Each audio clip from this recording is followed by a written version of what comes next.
সেই সময়ের কথা যখন তোমাদের নবী তোমাদেরকে বলেছিল ইয তাকুনু লিল মুমিনিনা আলাই ইয়াকফিয়াকুম আইয়ুমিদ্দাকুম রাব্বুকুম বিসালাসাতিল আলাফিম মিনাল মালাইকাতি মুনজিলিন।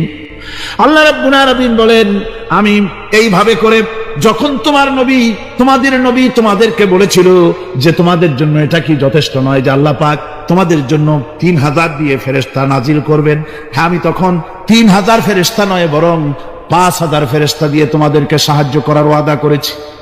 3000 নয়, 5000 চিহ্নযুক্ত ফেরেশতা নাজিল করে দিয়ে তোমাদের সাহায্য করব বলে আমি ওয়াদা করেছি। আজও সেই মদদ আল্লাহর পক্ষ থেকে আমাদের জন্য ওই মদদ আজও আসতে পারে।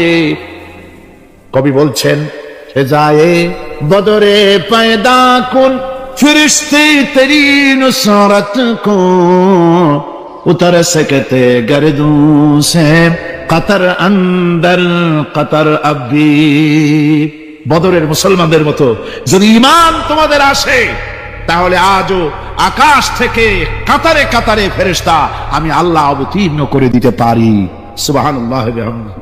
আমার ভাইরা, হযরতে সাদ বিন আবি ওয়াক্কাস রাদিয়াল্লাহু তাআলা আনহু, তিনি কাদিসিয়ার যুদ্ধের পর যখন পারস্য দখলের জন্য চললেন, পারস নগর অবরোধ করলেন, সামনে পড়ল নদী।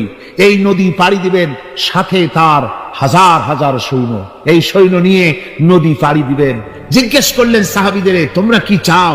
ইসলামের আন্দোলন, ইসলামের জিহাদ, আল্লাহর দ্বীন এখানেই শেষ হয়ে যাক, এটা চাও? না ইসলামের এই কলেমার আওয়াজ নদীর ওপারেও নিয়ে যেতে হবে, অথচ আমাদের কাছে কোনো পারাপারের কোনো নৌকা নাই, কি করতে চাও? সাহাবীরা বললেন, আমরা আপনার অর্ডার ফলো করব, আমরা এই নদীর ওপারে গিয়েও কালেমার পতাকাকে উড্ডীন করতে চাই, কালেমার সুশীতল ছায়াতলে গোটা দুনিয়াকে আনতে চাই। হযরতে সাদ তখন বললেন, তাহলে তোমরা সবাই আমার পেছনে পেছনে এই দরিয়ার ভিতরে ঝাঁপিয়ে পড়ো, আর আমার সঙ্গে সবাই উচ্চারণ করো, নাস্তাঈনু বিল্লাহি ওয়া নাতাওয়াক্কালু আলাইহি হাসবুনাল্লাহু নি'মাল ওয়াকিল নি'মাল মাওলা ওয়া নি'মান নাসীর। ইতিহাস লিখতেছি, 60,000 সৈন্য তাদের অশ্ব নিয়ে, তাদের উষ্ট্র নিয়ে, তাদের মালপত্র নিয়ে, জিহাদের সামান নিয়ে শ্রাবণীর খরস্রোতা নদী, উত্তাল তরঙ্গমালায় ভরা নদীর উপর থেকে এই সাহাবীরা পাড়ি দিয়ে ওপার চলে গেলেন। ওপার যাওয়ার পরে হযরতে সাদ বলছেন, তোমাদের কেউ কি হারায় গেছে নাকি?